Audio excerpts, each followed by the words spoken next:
Guys, good morning. স্বপ্নের দেশ চ্যানেলে সবাইকে স্বাগত জানাই। আজকে নতুন একটি ভিডিও নিয়ে চলে এসেছি। আজকে সবাইকে দেখাবো আমরা যে বাচ্চাদেরকে আমরা পাপ কী করে ব্যবহার করতে পারি। তার আগে একটু বলে দিই, সব বাচ্চাদের জন্য ইন্ডিকেশন কিন্তু সমান হয় না পাপের জন্য। সেটা ডক্টররা যেভাবে অ্যাডভাইস করবে আমরা সেইভাবেই কিন্তু পাপটা দেব। তো পাপ দেওয়ার যে একটা টেকনিক আছে, সেই টেকনিকটা কিন্তু সবাইকে জানতে হবে। সঠিক নিয়মে যদি আমরা পাপ ব্যবহার করতে না পারি তাহলে কিন্তু এটার কার্যকারিতা অনেক কমে যায়। তো দোকান থেকে যখন আমরা হাফ পাপ কিট কিনে নিয়ে আসে তখন কিটটা দেখতে কিন্তু এরকমই থাকে।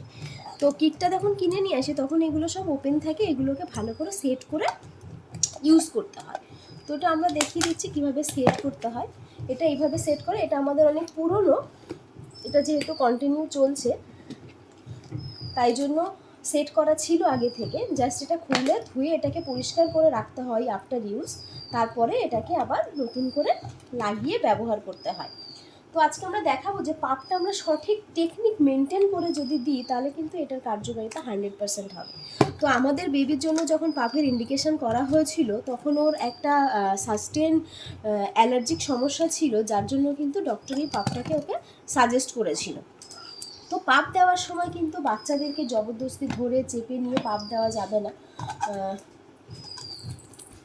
তো বাচ্চাকে যখন আমরা পাপ দেবো তার আগে বাচ্চাকে কখনো ভয় দেখাবো না। বাচ্চারা যখন নতুন জিনিস দেখে সেটার প্রতি ভীষণ কিউরিয়াস থাকে, ভাবে মনে হয় আমার সাথে অন্য কিছু করতে চলেছে, তার জন্য ওরা ভীষণ কান্না করতে থাকে। তো আমরা বাচ্চাকে প্রথমে পাপের সাথে পরিচয় করাবো, এটাকে এমনভাবে পরিচয় করাবো যেন এটা খেলার সামগ্রী, যেটাকে নিয়েও খেলতে পারে। তো দেখতে পাচ্ছ ও নিয়ে এটা কি খেলা করছে, খেলা করলে কি হবে, ওটা এটার প্রতি ওর একটা অভ্যাস তৈরি হয়ে যাবে, যেটা যখন ওর মুখে দেবো তখন ও কিন্তু এটার জন্য কান্না করবে না খুব একটা। ঠিক আছে,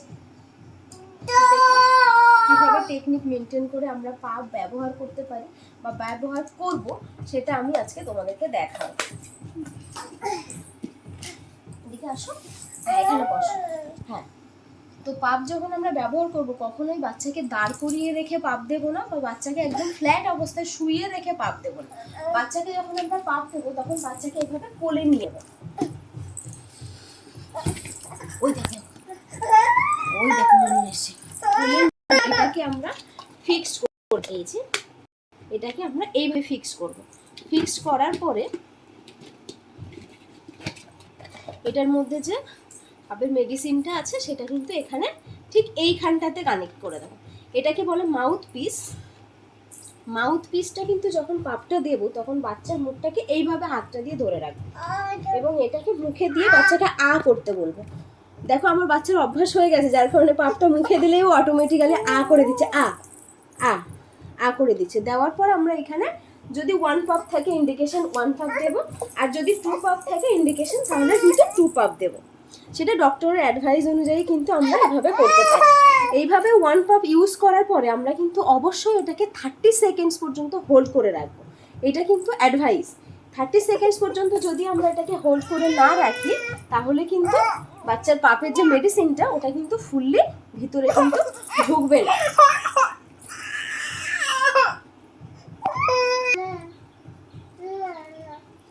এই যে মেডিসিনটা আমরা এখানে ইউজ করি এটাও কিন্তু ওপেন অবস্থাতেই থাকে, এইভাবে খোলা থাকে। তো আমরা যখন এটাকে ইউজ করি তখন কিন্তু এটার মধ্যে এটাকে কানেক্ট করে নিই এবং এইখানে একটা ইন্ডিকেশন থাকে যেটা কিন্তু 200 মার্কস থেকে শুরু হয়, 200 মার্কস থেকে শুরু হয়। এটা কিন্তু যখন কমতে কমতে কমতে কমতে 0-তে চলে আসবে তখন একটা রেড সিগন্যাল এখানে চলে আসবে। যখনই রেড সিগন্যালটা এখানে চলে আসবে তখনই বুঝতে পারবেন যে মেডিসিনটা কিন্তু এর মধ্যে থেকে শেষ হয়ে গেছে। তো এইভাবে আমরা পাপটা যখন ইউজ করার পরে এই পাপটা যতবারই ইউজ করব ততবারই কিন্তু আফটার ইউজ এটাকে ভালো করে ওয়াশ করে ড্রাই করে মুছে নিয়ে তারপরে সুন্দরভাবে কিন্তু এই বক্সের মধ্যে রেখে দিতে হবে। হ্যাঁ, এটা কিন্তু আমরা ইউজ করার পরে রেখে দিলাম আবার এটাকে রিইউজ করলাম, কিন্তু এভাবে করা যাবে না। যতবার ইউজ করব ততবার কিন্তু আমরা এটাকে ভালো করে পরিষ্কার করে ধুয়ে নিয়ে তারপরে আমরা এটাকে আবার রিইউজের জন্য ব্যবহার করতে পারবো। তো আশা করি তোমাদের সবার ভালো লেগেছে ভিডিওটি ভালো লাগলে অবশ্যই কমেন্ট, শেয়ার এবং সাবস্ক্রাইব করে দেবে চ্যানেলটিকে। নতুন একটু ভালো লাগলে আবার একটি নতুন ভিডিও নিয়ে চলে আসবো তোমাদের সাথে। সবাই ভালো থেকো, ধন্যবাদ।